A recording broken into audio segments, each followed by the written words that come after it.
Thank you for my fireside chat, and thanks for being chatty and asking questions.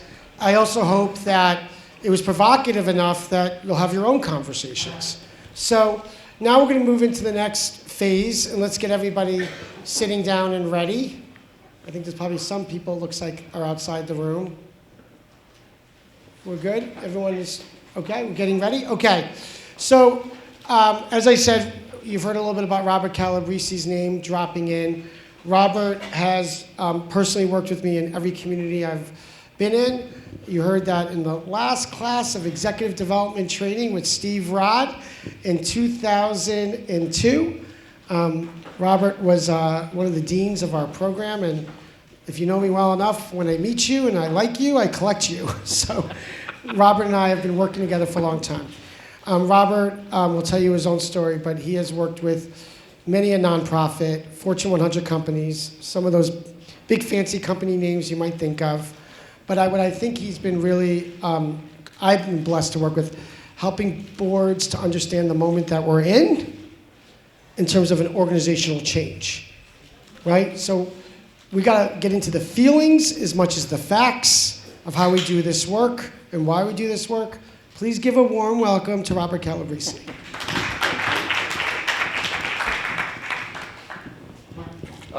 It's been a privilege to be a pebble in the pond of Barack's thinking all these years. And it's a delight and it's humbling to see him be a big rock in the big ocean of the JCC, Association of North America. And I just can't wait to see what happens under his leadership. I'm on the heels of a conference last week. So I sit on a board called the Robert Hartman Institute. Some of you probably, no, I don't think many of you, you're familiar with the name? That's great if you are. So he is the father of what we call applied axiology, the study of values. He grew up in Nazi Germany, and he had a target on his back, and he and his family ended up fleeing Germany. But before he did, he was a jurist and a mathematician teaching at the University of Berlin. And he became a philosopher after all of that. And his axiom, or one of the foundations of his thinking, was if one man could coalesce an entire nation around evil, certainly we could coalesce a world around doing good. And so that became the foundation of his life work, where he coined some phrases such as the intrinsic value of every human person. And so even in the human development part of his work, he said, the journey of a human person is really simple. It's 4 steps. Step number 1 is know yourself. Step number 2 is accept yourself. Step number 3 is develop and grow yourself. And then step number 4 is give yourself to something greater than yourself. And so there's an institute that's a global institute that really is advancing the work of Robert Hartman and making it as practical as possible, getting it out of the philosophical models and really embedding it into just human life around the globe. So I was the chair of the conference. I was exhausted, and so yesterday was my down day. But I'm still feeling the warm embers of that experience with the wonderful thought leaders in the axiological field. I share that with you because the theme of the conference was curiosity is a catalyst for good. And I live by the motto, it's better to be curious than it is to be certain. And it took me a while to feel comfortable in that suit because I prided myself on what I know. And for many, many years of my life, I enjoyed being able to make a dogmatic statement as if this is true, this is so true, I really believe this. And then as I got older, I discovered, I need to start challenge sort of my beliefs and my assumptions, which was very uncomfortable. And so I don't think it's a matter of our being together to just think about asking questions or just finding answers. I think part of it is learning how to frame the right questions so that when we leave here from your meetings today and tomorrow, that we're asking the right questions of ourselves and others. Right. Number 2 is, my question is, why are you here? It's like, why are you here today? Why am I here today? I could have gone home. It's the premiere of the new Bruce Springsteen movie, right in my hometown of Asbury Park. And so while you're giving up your Sunday football, I'm giving up the premiere and all the festivities around that. But I chose to be here. I chose to be here because I want to be here. I will not have been home for a week by the time I get home on Tuesday. But it's worth it because I love what I do, and what makes it worthwhile is the people that I get to meet and work with. That's story number one. Story number two is a little bit of a framework of what I want to do today. So Barack tipped my hand a bit and talked about Apple. And the Apple axiom is everything that we do intentionally. So some of you might remember the old Apple ad campaign from 15 years ago, Think Different. Remember that one? Think Different? Where's my English majors that just went like this every time you saw that? Because where's the LY? It's Think Differently, right? No, it's Think Different, and that was intentional because everything they do at Apple is done intentionally. So 8 years ago, I got a phone call from a colleague of mine who was the talent manager at Apple, and she says, I'm building out a body of executive coaches for Apple, and I'd like you to interview. And so fast forward, I got approved as a coach at Apple, executive coach at Apple, and they said, before you start, you need to be oriented. We need to onboard you. This feels very loud to me. No, okay. So I said, onboard. I said, no other client of mine has ever onboarded me. What's that mean? They said, well, for the next 4 months, we need you to understand our culture before we set you loose to do any coaching here. So I said, okay, this will be interesting. So I met with employee number 15 at Apple, and he was my mentor to onboard me. So day one of the onboarding, he says, you need to know that everything we do at Apple here, we do intentionally. And I'm like, okay, I got it. I've heard it now 3 or 4 times. And I said, so what do you mean by all that? He says, okay, I'm going to ask you a question. What do you think is the most important product or service at Apple? And I'm going to ask you the same question. What do you think is the most important, for Apple, what is the most important product or service they offer? The phone. Technology. The Genius Bar. You're close. People. Say again. Design? Design. Everything we do at Apple's done intentionally, including the design. Then he said the next question is, how many of you have an Apple product? Hands up in the air. How many of you in this room have an Apple? Look around this room. No, keep your hands up if you have, now watch this. Keep your hands up if you have more than one Apple product. What do you have, Suzanne? How many? Laptop, phone, iPad. I'm forgetting something else. You are the Apple girl. Tag, you're in. Yeah, how many of you have 3 or more? Yeah, why? Why? Because they're very user-friendly and they all work together. User-friendly, they all work together. Brian, why? I agree. Anything else? You know, everything they do at Apple, they do intentionally. Yep, that's what I do. And do you know that they hired engineers to test a number of different things beyond the product? So who has bought an Apple product, let's say, in the last 6 months? Good. What did you get, Barack? A new iPad. What'd you get, Golly? A new phone. I want to stay with the phone one for just a second. Where did you get it? At an Apple store. And they set it all up for you. Did they put it in the box when they were done, or did you take it home as is? Okay. Did you remember, who remembers when they opened the box? What was that? Okay, so talk to me about the experience of opening that box. Oh, it's beautifully packed. Oh, by the way, everything we do at Apple, we do intentionally, Paul. It was yes, intentionally boxed. It was intentionally designed. I've never seen boxes used for any other product. And it fits so perfectly in there. And there's nothing. There's no information. It's just the product. You are ready to use it immediately after you open the box. Yeah, Barack? It was an experience. I didn't have a lot of time to try and get it out of that box quickly, but then I was taking the box to the recycle, and I heard something in it, and I'm like, oh my god, I'm like, undid it. There was more chargers underneath. Like, everything was intentional. Like, I realized I couldn't just take the product out. It was like, it became more and more of an experience for me. Annoyingly that day, because I was about to throw out a $50 charger, but everything was, and there were lots of things in there more than I expected beyond the iPad. Yeah. The engineers they hired was to do a study and say, what is the optimal amount of time it should take to take the lid off the box before it became frustrating and boring, or busting the anticipation. All right, so 1 to 2 seconds was a buzz killer.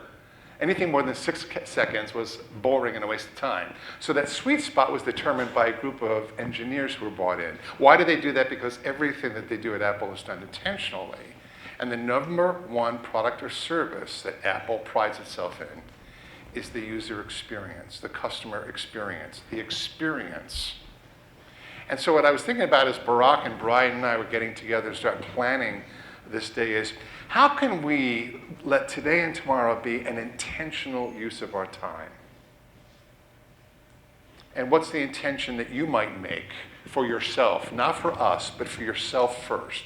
What's something you intend to either give or to get, or both, from your time together? Now, I heard somebody earlier talk about stories. We got to learn how to tell our story.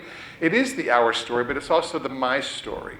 And so I want to tap into part of my history. So some of you know that I had 20 years in monastic life before I got into my public career.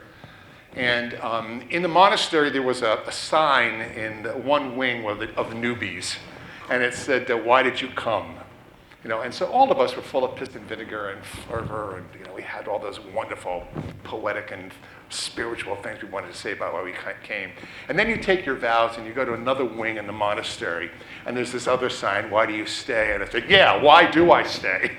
Well, it did take me 20 years to figure out I had to leave, but I've kept those two questions as part of the work that I do. And I ask my clients, what brought you to the organization? What brought you to the board? What brought you to this work originally? But more importantly, what keeps you here? Why do you stay? And so what I'd like you to do is have a first conversation at your table to answer those two questions. And it's going to be very focused and intentional. Why did you come to JCC leadership? Why did you come to JCC leadership, Stephen? How many years ago or decades ago? Decades ago, why did you come? But more importantly, Stephen, why do you stay today? All right, so give it a 60-second think. And then I'd like you to do is share those stories around your table with one another. Now, just 1 minute per person. I needed somebody to keep yourselves focused. 1 minute per person in answering that question. Thank you.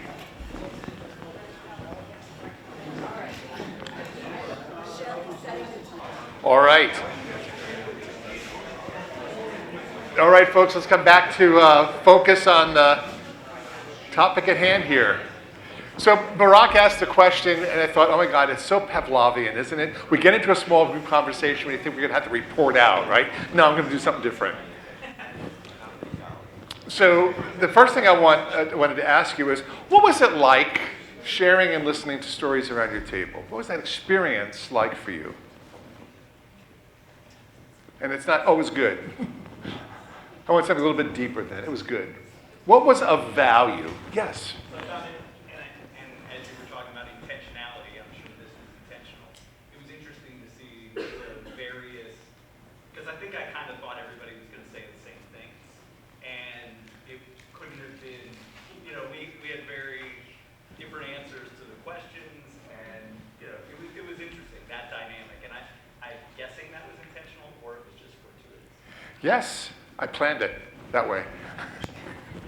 Yeah, so isn't it interesting? I had a thought. I assumed I was going to hear the same thing, but was blown away. I heard a variety of different responses to the questions.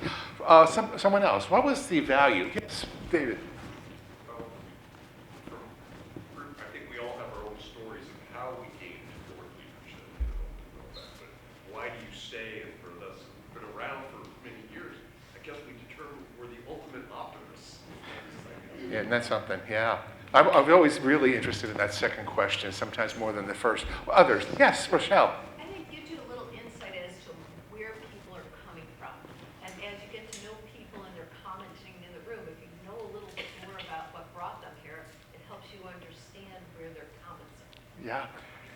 And there's something about that, because we call that an intrinsic connection. I get to hear your story. I understand something about you that I didn't understand before. And in some cases, it's an empathetic connection. right? Sometimes it's the connection is a sense of wonder, like, wow, I would have never thought of that, right? But it breeds some levels of more curiosity and a sense of wonder.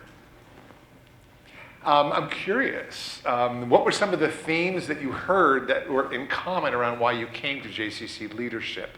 One that I heard, here's my assumption, okay? I assume that more than 50% of you came through the ranks in JCC. You were kids at camp, and then all of a sudden you got the bug, became counselors at camp, and then that was the beginning of your careers, or something along those lines. So how many of you, it's your roots in the JCC movement to begin with, is the starting point of your being here today? Oh, and see that there's my mental model, yeah, and my assumption, yeah. So for some of you that did not come up the ranks of JCC, what brought you to leadership at the JCC? What were some of the other themes? Friends. Friends, yeah, good. Thank you, Rhea. What else? Someone asked, would you be interested in? All right, that's great. Now let's shift real quick. Why do you stay? How many years, Mark? 15 years to see you. Yep. Steve? But again, I'm curious, what are some of the themes around why you stay in leadership in the board? Ron? Ron, if, I understand you're the senior statesman. You are wisdom personified in this room. So why would you continue to stay in JCC board leadership? What did he say? Why do you stay in board leadership after all these years? Why do you stay in board leadership after all these years? Oh, that question. Yes, sir. What I was telling the group here, because I thought when I came here I would have a lot to offer. Well, it turned out I did. But there were about 70 other people who had a lot to offer too. And I got to be one of the bricks in the wall that got created to achieve an objective. And there's a certain pride that I get being a part of that. Realizing that leadership is at the end of the day not individual but collective. Agreed. Thank you for that.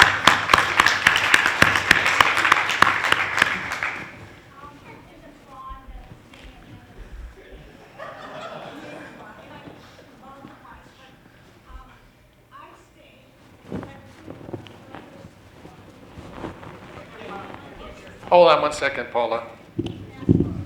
We want to be able to hear you. I stayed because I believed in what we were doing as a national organization and what we could accomplish for everybody, for all the kids, for our future, for leadership. And I believed in all of this, but I also stayed for the people sitting around this table. And I sit on a lot of boards. And this board is different than every other board that I have ever sat on. I have made a lot of friends. I look forward to coming to the meetings. It's a very kind, civil board, and people who really care about what they're doing. They care about community. They care about the Jewish people, and that's why I continue to stay. So, Paula, you said something interesting, and that is that you're on other boards. What is if you say, well, here's the number one differentiator of this board from all those others, what is it? I think people care. Okay, so now that concerns me, being on boards where people don't care. No, because they don't. People give their name and they go on a board, or they're asked to go on a board to satisfy someone's asking them. But it's a different kind of individual that stays on this board and cares about what we were doing and is willing to get their hands dirty. We went down to, when they had the hurricane in New Orleans, we went down and we cleaned houses. We cleaned the church. We do things and we care about everybody, but we really care about the Jewish people and the continuity of the Jewish people. And that's why I keep coming to meetings. Paul, I appreciate that very much. You've seen a lot, haven't you? Yeah, and my belief in the JCC movement is that, hey, we're still here. Through it all, we're still here. And Barack said, you know, if you think about what happened during COVID, many people just wanted to survive COVID. But JCC said, and we're not going to just settle for surviving. We're going to thrive through this. Just watch us. And there's a tenacity that y'all have, which is attractive. And that dynamic is what causes a lot of us to say, I think I'll stay. You know, so I just love that. Others, why do you stay? What are some of the other themes you heard? Why stay here?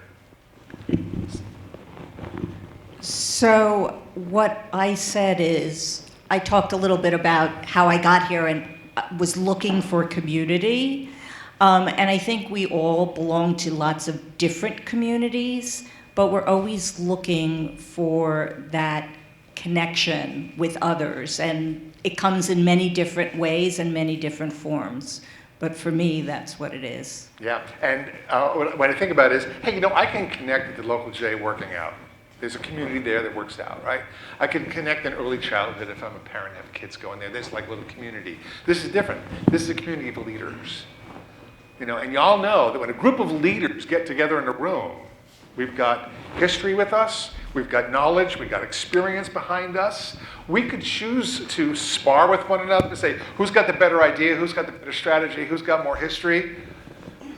But we don't. We look at it as an opportunity to collaborate because we appreciate each other's stories. And so what I'm going to encourage you to do as you journey together into your tomorrow is that keep your stories going. Continue to tell your stories, but not the why did you come.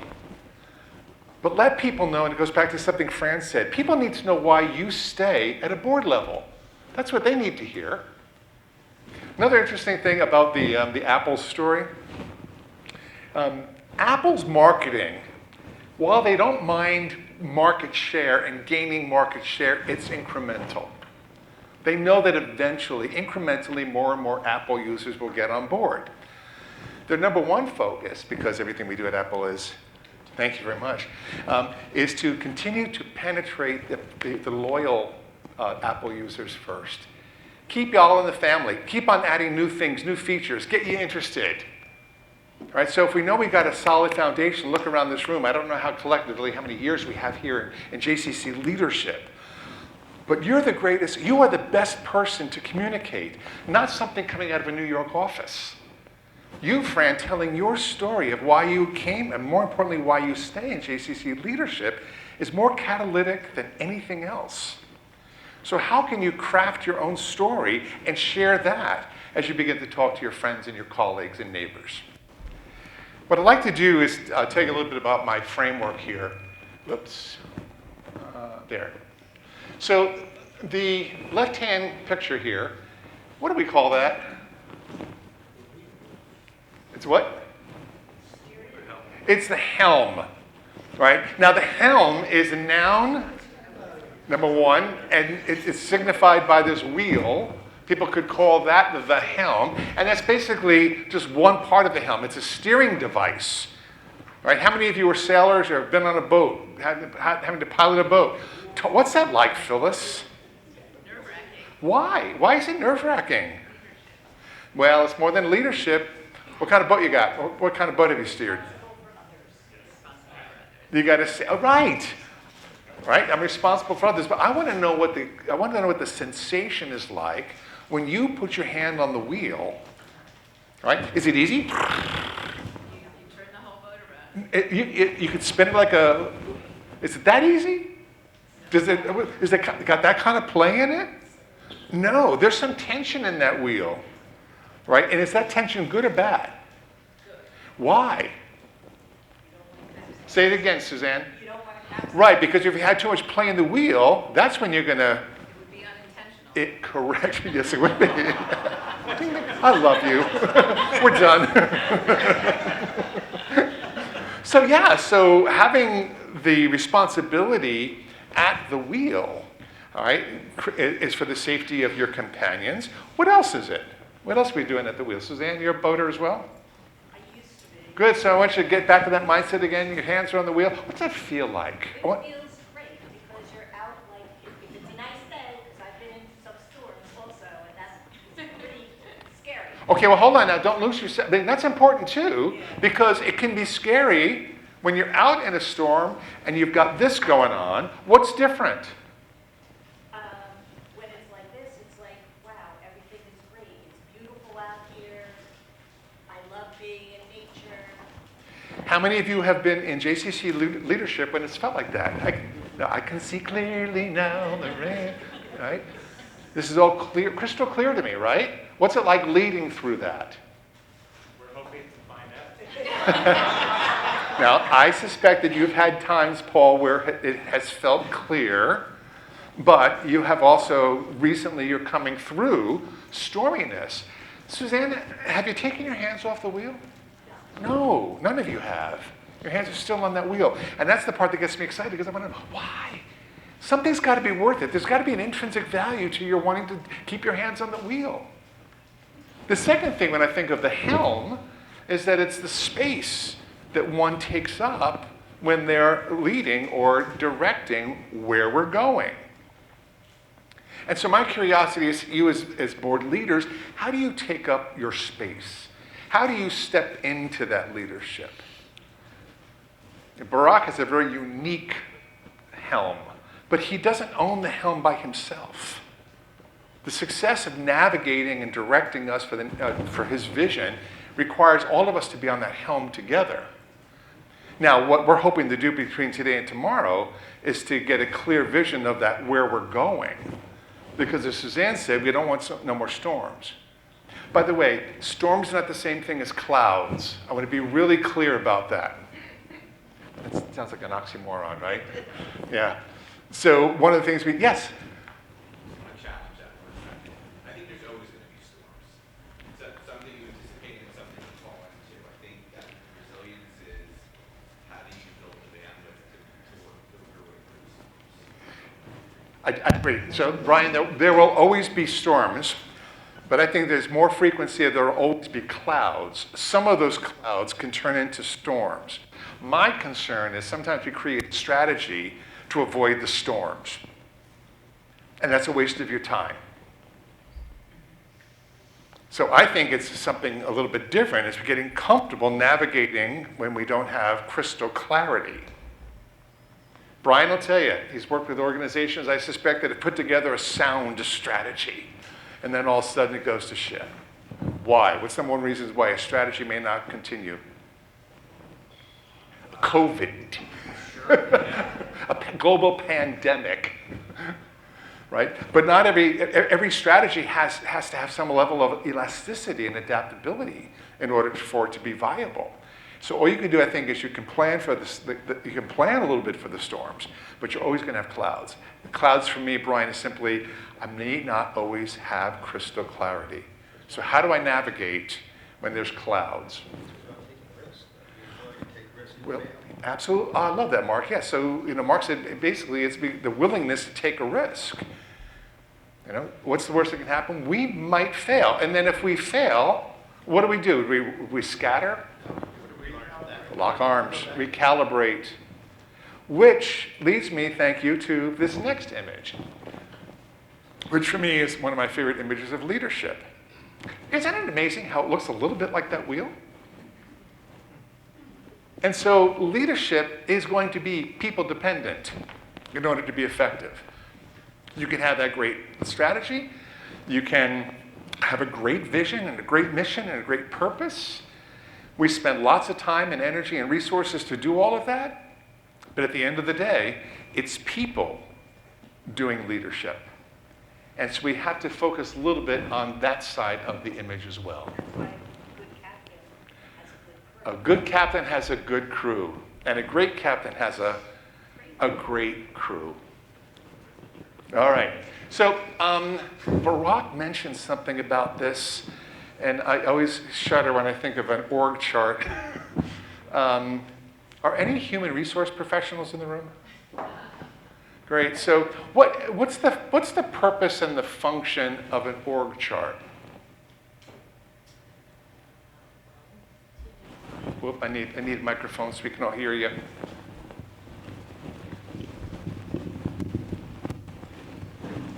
Mindy. So the purpose is to define the hierarchy of the organization. Okay, and so I'm how going to do this- one thing at a time here. So one thing it does is it defines the hierarchy of an organization. What's the value in that? Why do I care about that? You're asking me? Well, let's say, so for clarity of role and responsibility. Okay, so and- one of the things I might find is there's going to be some clarity of roles and responsibilities, which is different than hierarchy. So hierarchy is one thing. What's the importance and value of hierarchy? I'll tell you what it is. Remember the children's book with the little chick that gets lost in the farm, and it goes up to the cow and says, "Are you my mother?" And then it goes up to the dog. understand and the who's pig in and says, charge. "Are you?" Right. And who's making the decisions. It could, yes. So can tell me a little bit about how decisions might get made. Right? It does tell me a little bit about who might ultimately be responsible if I look at that hierarchy. So hierarchy is one aspect of this. But then you said something about roles and responsibilities. I don't know what that means from here. Well, I think you understand who you report to and where your organization falls within the structure of the Okay, organization. so I see my direct reporting lines. I don't know if that's me or you. Okay, thank you. Yeah, so direct reporting lines. But then you said something about roles and responsibilities. How might I see that on this org chart? Where would that be? Typically, you would see names and titles. Okay, that might be in the white spaces on that org chart under each picture, right? So I might see a title. What does that tell me, David? Tells you a person's role. Yep, and if I know their role, I might know a little bit about their span of responsibilities and control. So the title might say, hey, you might be more important than the next person, but I might see under it that title as well, at least some responsibilities. If you push the button on the very bottom of that until a red light comes on. If not, I'll give you a hand there too. Thank you, Mindy. So there are organizations, I got you. There are organizations like McKinsey that love putting org structure together. I'm going to put Brian Hayden on the spot for just a second. Why would that be of value to an organization, to bring a consultant in to help them get this right? Maximize the effectiveness of the team. Yes, we want to maximize our effectiveness. We have a goal, we have goals, we have responsibilities, et cetera. So how do we maximize how effectively deliver on whatever the mandates are? And like I said, McKinsey does a lot of work on this stuff. I know because I had to hire them when I was at Merrill Lynch. The work that I do starts with a question. And the question is, you see all those boxes with people's names and roles in them? And do you see the white space between them? I want to know what's going on in those white spaces between those boxes. I wonder what that is. You're right, they're connections. But I'm going to ask the question, how are they connected? So, back to Fran again, communication. How does communication happen within this structure and around this structure? What does communication look like is what I wonder about, right? I also wonder, how do they make decisions? Is the person sitting at the top, is that the decision maker? I hope not. I'm hoping that there's a shared decision-making process. On that wheel that you showed us, Yes. and I'm left-handed, and someone else is right-handed, we're not gonna move. We have to be going in the same. Agreed. So but collectively, hold on one second. I love how you're thinking there. You see this picture here? Fran, who's the leader? Who's the leader here? That's the problem with that slide. Ah, interesting. Too many chiefs? Too many chiefs? Too many chiefs. Yeah, so you've been in an organization where there's been too many chiefs. And so decision making has become paralyzed. That's interesting. That might be your experience. I have found that there is an importance of someone owning the ultimate decision, but I don't want to say that it all falls on one man's shoulders. That person can do an enormous amount of collaboration, discussion, get input, but then a decision has to be. Correct. I am not disagreeing with you. I am agreeing with you. And then what I want to know is if we have made that decision together, right? And you disagreed in the input piece of it, or in the final analysis. What are you saying when you leave the meeting? I don't mean you, Fran, personally. I just want to know, how supportive are we about decisions that are made as a board if we disagree with them? How do we show up out there? What gets communicated, right, Fran? Yeah, go ahead.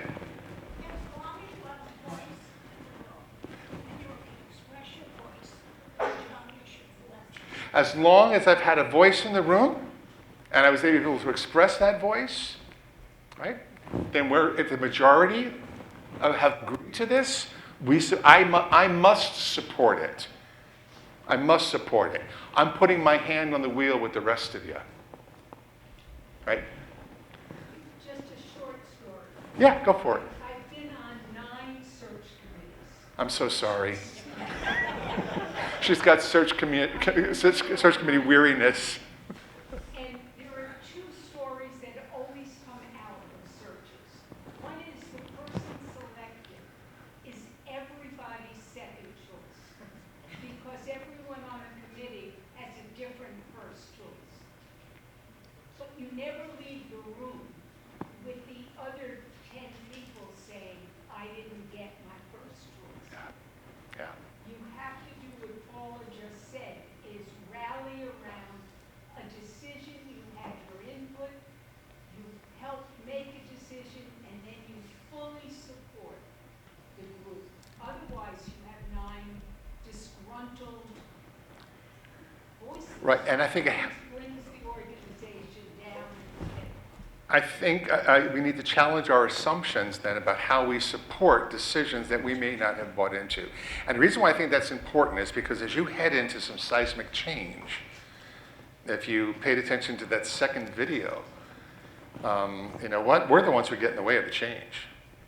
You know, it sounded like a good idea until I had to do something different. I'm not as supportive when I found out that somebody else wasn't happy about that. Suzanne. I want to push back a little on what Fran just said about 9 different opinions about who should be selected. In my view, that consensus has to happen as part of your process, and you have to build consensus. And sometimes it's harder, and sometimes it's easier.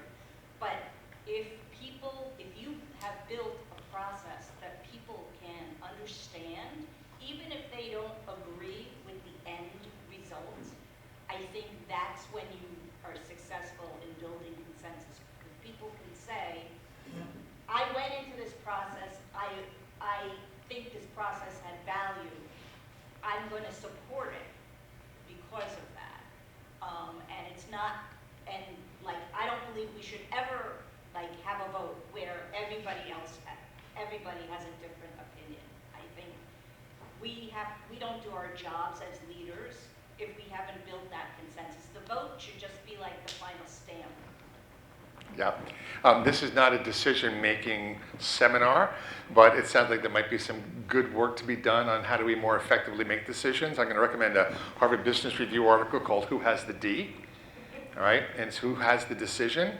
And it's a matrix of roles and responsibilities in the decision-making process, and all stakeholders need to get engaged before the final decision gets made. Last word on that.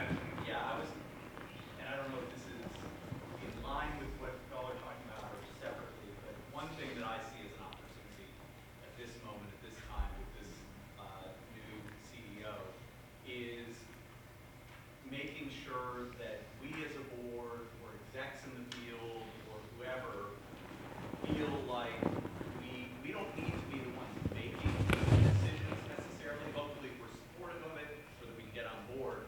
But for us to feel, and maybe Phyllis said this, maybe Rita earlier, that we feel like we're informed and at least along for the journey and not finding out after that.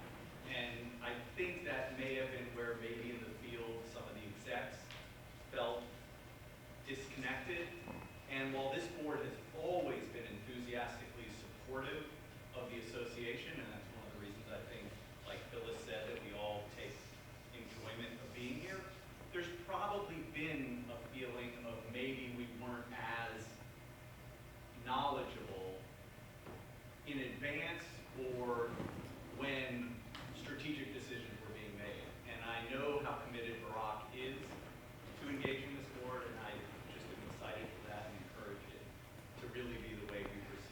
Yeah, I appreciate that, Jay. And you just made me think of one more final point on this. In terms of change, again, I have to change. And so, my experience in the J movement has always been, we're so collaborative, aren't we? Right? I've been here 15 years. I get to give my input, right? What if I said to you, we're going to break that model? And I'm only going to get input from the people that have an important, something to contribute about that topic. We're not going to bring 90 people together to make a decision anymore. I'm going to bring 15 people who know something about this to help me make that decision. And one of them may not be you. Right now, we're starting to squirm. What do you mean? But that's when you start thinking of change and dynamic change. That's some of the things we need to do is start busting through some assumptions that we have about roles and responsibilities, because we may not all be able to get together. I'm also mindful that we don't have the full board here. Right? So how's this wonderful 2 days or day and a half together going to get disseminated out there? You know what? I can tell you something, Jay. I don't care. You know what I care about? Is you. You're here. And every one of you that's here. You're the ones I care most about right now. And so however it gets disseminated out there, maybe you're going to take somebody to lunch or dinner or coffee. You'll share a little bit about what went on. But right here is where the magic is happening right now in the room. It's happening. All right. Let me share with you a framework that I use for leadership. So the title, Functions of Leadership, it sounded so dry to me. It's really much more, leadership is very dynamic. I get excited about leadership. And I created this framework basically on some of the information from Robert Hartman, who sees things in 3 different dimensions. And so I started thinking that the role of leadership is threefold: creating the future, managing the present, and nurturing identity. My English majors, what tense of verb do you notice is up there? Nope. Say it again. Active tense, the gerundive tense of the verb. It's active, it's dynamic, it's not static. So number 1, leadership is dynamic. It's always changing. And so I think creating the future, what does that mean? You hear the words creating the future. For me, it's about asking the question where we're going. So leaders and leadership teams had to ask the question, where are we going? Some organizations like to put a vision or a vision statement around that. Some like to think about, well, no, it's more about a strategic focus, and that might be, short-term dynamic strategy. One of the things we have to think about when we are creating the future, how are we going to innovate? How will this leadership team innovate the way we do things for the future? Succession planning. How do we plan for the people sitting in these seats for the next generation? How do we think about that? Right? What's the criteria? Who's in the pipeline? Do we have a leadership pipeline that we're nurturing? So it's all about future state of the organization. If organizations, leadership teams don't spend time and disciplines creating the future, what's at risk? If we don't do this, what's at risk to us? We become obsolete. We suffer from what we call short-termism. How many of you have worked for organizations where we have a fiscal calendar? We work to the fiscal calendar. Financial services, like I said, I did 10 years at Merrill Lynch. It was all about what happened between January and December. And then we, Sarbanes-Oxley made us do everything every quarter. There wasn't a sense of the work I was doing today had a 3-year intended impact or 5-year intended impact. Everything was, what have you done for me lately? So we had just short-termism. And consequently, I never felt like we were ever experiencing our total potential. What's it like not being able to savor that? At some point, we get disengaged. So it's going to be important for you as you move forward to think about what are our disciplines, what is our way of creating the future for the JCCs. Second one is managing the present. Now, I suspect most of you in this room have a PhD in GSD. You know what GSD is? Getting shit done. Right? So we love managing the present because it's tangible, it's tactical, it's involving all what we do today. It's very present oriented. It's how we allocate and how do we manage the resources to get all the things done. And I'm listening to the centers of excellence and all the wonderful things that, at least from a visionary standpoint, sound exciting in creating the future. What this group is going to be getting involved in rather quickly is the how do we do that? And that can be invigorating for some. But everybody in this room is not responsible for that how. You're not responsible for that what. Some of you may be. And staff, more often than not, is responsible for the execution of what this looks like. If we don't create disciplines around getting things done, managing the present, we'll have all those great ideas. Barack's going to have great ideas. Right? You're all going to have great ideas and piling them one on top of another, but we're not going to be able to get anything done. If we can't get things done, we lose those resources. People get disengaged. I suspect many of you who are in business have seen a cadence and a wonderful choreography between these two. Right? So Q4, those of you who have jobs in corporate right now, where are you? Right? So Q4, we're planning for next year already. Right? That's creating the future. Come Q1 next year, we got the future already, tweak things a little bit, tweak our strategy a little bit, and then guess what? For the rest of the year, we're executing and managing the present. Right? It's cyclical. So next Q4, 2026, we're going to start planning for the next year. And it feels really good because by Q3, you begin to look at your accomplishments. During the course of the year, look at your milestones and accomplishments. We don't want to just be busy. We want to be able to get something done. And so many organizations and even some teams just create this wonderful rhythm between the two. But one of the things we've discovered is that they're not sustainable. Sustainable organizations have this third leg. And my God, it sounds so soft, nurturing identity. Doesn't that sound squishy? But what do you suspect is part of the discipline and commitment in nurturing identity? What do you suspect is in that bucket? Brian.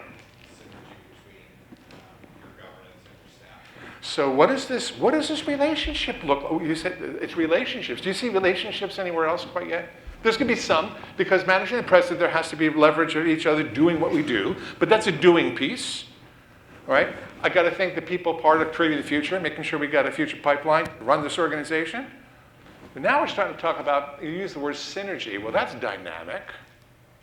What's going to create that? I got to get to know you. I'm sorry, I don't have time for that. I'm too busy, Brian. What happens in the nurturing identity piece is we start asking the question, who are we? Who are we as a board? Not who am I as an individual. Who are we as a board? What's the field saying about us as a board? What's our brand out there in the field? We create our brand. No, we don't. It's what they observe. They create our brand. What they say about us is how we get our brand. We might have a different intent, but their experience of us is what's creating the brand.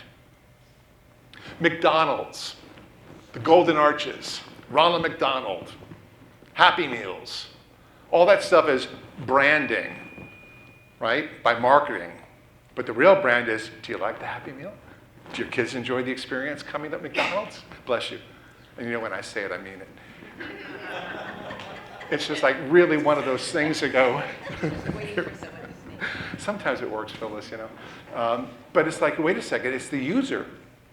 It's the end user who's creating that brand or validating that brand. So what I'm really curious about is how do we get more intentional so that the field begins to have a wonderful experience with us that helps generate a sense of our own identity. Now, what some of the inputs to that could be, we need to talk about what are the values that drive us when we're doing our board work. We need to talk about what are our norms and standards of working as a board. What does that look like? What needs to change and shift, perhaps, as we move forward into the future? What's it like being together? How do we celebrate that and acknowledge that? How does that become a value? How do we build trust among ourselves? How do we build respect among ourselves? And I don't mean being respectful. When I use the word respect, I mean, how do I leverage what you bring versus what you bring versus what you bring? How do we respect that expertise? How do we communicate together? How do we make decisions together? How do we manage conflict, Brian, when the storms come, right? How do we manage conflict? Because it's going to happen because we're human beings. How do we do that together without damaging the relationships or our integrity? And I find that once I start leaning into this nurturing identity space, 50% of my clients say to me, hey, Robert, you know what? I think we're going to hire Brian because we're going to just go do a reorg. Because that's messy. That's messy stuff. But I think it's also a point of differentiation. And I think, Paula, this is what you experience here that keeps you here, is because it's a nurturing identity piece that happens for you when you come together to work with these wonderful men and women over the years. Now, of course, I'm going to ask the question, what has to change as we move forward in order to manage the new present and create that new future? Because the dynamics, the people dynamics are going to shift. Necessarily, they must. So that's a piece for me that requires some more reflection and some more work. What I'd like you to do for a moment is on a scratch piece of paper, or if you've got some the pads from the back, I want you to think of this board, current reality, current timing rather, and I want you to draw those three functions of leadership proportional to the time and energy this board currently spends in each of those functions. What's your current reality? Just draw the box aligning to the current, how much time and energy are you placing in each of those functions? What are you observing? What's your experience been?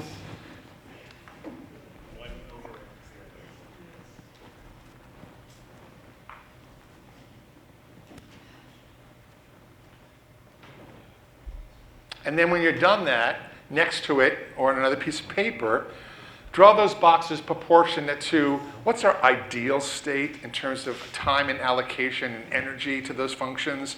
And please do not put 33 1/3%, not equally rated. It's weighted, it's impossible and not practical. But ideally, what's our ideal state look like as we head towards the future? And Robert, you're saying specifically? Just this board. Not the association? Nope. Board. Thank you for that clarification, Jay. Say again, Frank? Yeah, he said, okay, so it's not about the entire association, it's just about this board. Just the board. One of the things I often do is say, let me see your latest agenda, meeting agenda. That tells me a lot about the allocation of that time and energy. I also listen to the questions that get asked, in a board meeting. Just based on the questions that are asked by board members, I can get a sense of where most of the energy and time is spent. David. I see this a different way, so it's kind of like. I'm going to give you a microphone. Hold on. No, good. Nice and loud. I don't need. I see it as, here's current state, here's desired state. Yep. And it's the gap. Well, we're going to get there. So, okay, so you're there. So how many of you are currently living your ideal state? As you think about the board, are we in our ideal state? Oh, nobody has rose-colored glasses? Right. So you see, David, I'm going to put you on the spot for a second. So there's a delta between your two images, correct? Great. So can you tell me what the difference is? What is the delta between current reality and future state and ideal state for you? Which of those, what's the difference? What do the boxes look like? Just stick with the picture first. As I say, it's how we are today, whatever it is today. Okay? The future state. Okay, that's a desired state. This gap is probably the wide piece that we need to get. But I want to know where the gap is. Is it the entire picture is a gap?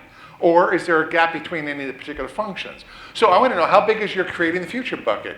Current state and future state. Are they the same? No, I mean, the future brings positive is outcome, in terms of. I just want to know, is it bigger or smaller than is it bigger or smaller than current reality? Your picture. The picture that you drew, you're creating the future bucket. Current state is smaller or bigger than future state? I don't see it as a huge gap. Okay, how about nurturing identity? How about nurturing identity? I see that as the, creating that piece that brings everybody together. Right, so right now, smaller, bigger than the ideal state. This is the question we need to be asking ourselves. Is my current reality, how is my current reality different than my desired state? Adrian? I'm okay. I was going to just make a comment on nurturing identity. For me, that's a challenge. I believe that for many years, it's defending identity. It's defending identity. Wow, that's powerful. Yeah, and imagine the energy it takes to defend identity versus nurturing it. Gary, you had a hand up? Yeah, I would say that right now, we're at a very big box of nurturing identity, a smaller box of creating the future, and even a smaller box of managing the present. Yeah, and its current state. We need to push a little bit up toward from nurturing to creating the future. Managing the present is not really what we need to really spend our time on. Yep, thank you. What else do you notice? If you have a delta between the two, what's the story you tell? Yeah, Phyllis. I think that the creating the future has been, this past year, has been way more forward-thinking with all the excitement and kind of the burden that comes with what we want to be when we grow up. And that will simmer down, and our role as a board will become more about effectively not managing the present, we're not running the organization, but processing the present. Whereas right now, the creating the future is the responsibility and the excitement that gets us all here. I love that. So, because that's a shift. I think the myth, I'll get to you in 1 second too, Jay.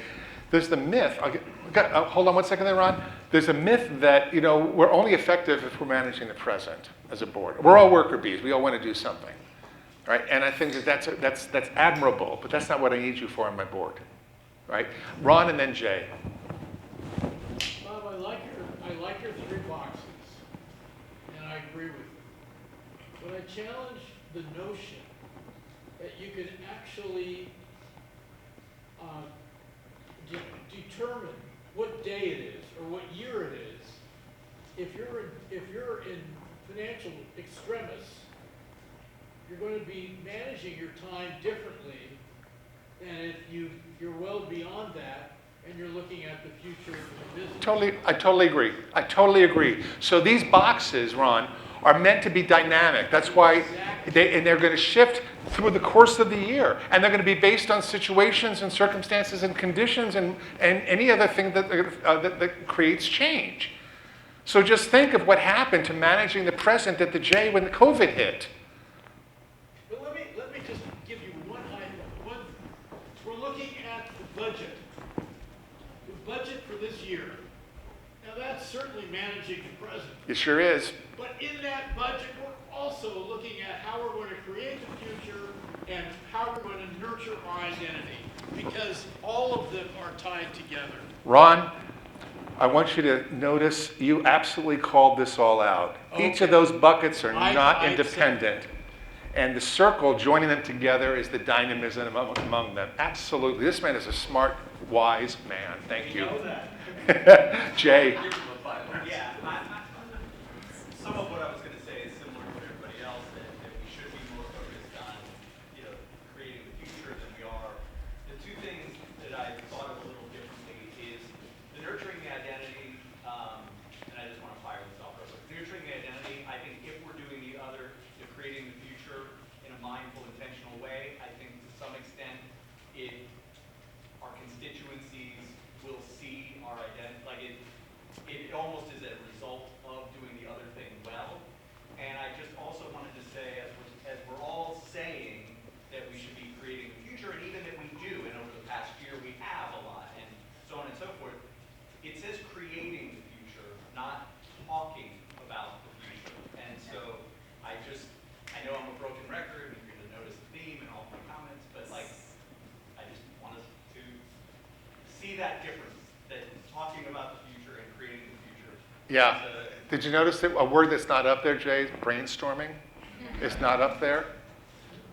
It's not. It's creating. It's something that can be tangible. And I think that's what we all should be supporting Barack, participating in, is trying to, if we're aligned, helping create that. Yeah. Barack. I'm going to be very quiet during this can tease out from lots of one-on-one conversations with many of you, and being on this board myself, we've been really constantly tackling and blocking the present. We're always in the present, reacting, and I know for many of you, you crave this moment to create a new future. When you hear tomorrow with Brian, we want you to challenge it, we want you to own it. And I love that people say it's my vision. You need to walk out of this room that it's your vision. Our vision. Thank you. And we're going to create it. That we're creating it together. We need help in the present to get there, right? But the goal for all of you is that we have systems and structures to manage the present. A good finance committee that's leading transparently and gives clear reports that communicate to the board where we are financially. I remember Ria was on a call, not to put you on as much, she goes, I didn't know that we're in such a tough place financially. I went, how do you not know that? How could you, like, not you, like, how is that possible that this board wouldn't know where we are in the present? So the goal that is one of my job to help all of us have systems in the present from a governance, but I know that you'll be the happiest. That box gets a little bit tighter, and you're really making things happen for the future. And I agree with whatever you just said. Then the identity. Well, and Adrian, I've been out there just like you. I really want to stop defending why JCC exists. It is really exhausting. And I like to say that 145 J's don't want to defend it either. So our job now is to deliver. Ria, I see your hand. Was that? No, I was agreeing with you. Okay, sorry. I love that because I feel from this board has been through a lot of tumult. They were constantly reacting in the present. Now we have a real opportunity to all of us to buckle up, if I may say, and to move at a pace that could actually nurture an identity. And what's a whoa, what's a lot of things are happening really quick. When we have partners willing to say, yeah, I'll help you get there. Wow. So it's a new way of us thinking. The number one reason why organization leaders on a board default to managing the present is because they've never been empowered to help create the future. We've always thought of that as a singular person's job and responsibility. And so if we think that the leader, that hierarchy box at the top, oh, that's their job to do this, then what am I supposed to do? I'm on the board. Oh, I'll just do more of this. That's not where you belong, folks. Executive leaders, I do this with my corporate clients as well. I say, you know what? I don't mind you caring about this. You've got to really demonstrate a level of care about managing the present. You've got to make sure the resources are there to manage the present effectively. But your greater value as executive leadership is in creating that future and also nurturing your identity. Because based on how you behave is how I assess, do I believe you or not? This could be compelling. Creating the future could be very compelling, but if I don't see this backing that up and a commitment and resources to this, I'm not going to believe you and I'm not going to follow you. One of my leave behinds for you is this, and I'll give it to somebody on Barack's team. Maybe where's Annette? I'll give this to Annette and ask her to distribute it. But these are the 9 questions that I ask my leadership teams to work through, and I get them into small groups. You might want to think about doing that at some point too, and just thinking through some of these questions. But just think off the top of your head, how clear is our board's vision of the future? Not the leader's vision, but our board's vision of the future. How do we develop that strategy and discipline? That's one of the gifts that Brian brings to you. He helps you with the how we can do that. How do we foster innovation and change, and why is that important? Once again, that's a gift that Brian will bring to you as he continues his work. Managing the present, I say it's no more than 3. Okay? What are 3 critical objectives that our board must deliver on? What short-term milestones do we have in place for the next 12 months? And how do we focus on results and maintain consistent standards of excellence? Notice it's not being busy. We're all busy, but what are we getting done? And just 3 simple questions on the nurturing identity. But how clear is our purpose? Our purpose is not organizational. Why does this board exist? Why us? Look around the room. Why us? How do we answer that question? Number 2 is how do we build trust and a common bond in this room? Not do we, it's not a yes, no. It's how do we do that more effectively, and how clear are our values, and how do we incorporate them in the work that we do as a board. So folks, I feel like my role was to just kind of be the appetizer, you know, and my job is to get you thinking, and as I said to you in the beginning, you know, everything that I do is intentional, and all I intended was for you to start thinking and maybe start thinking a little bit different. All right, I'm going to pass the baton over to my colleague Brian. Before we pass it on. We're going to break. Brian,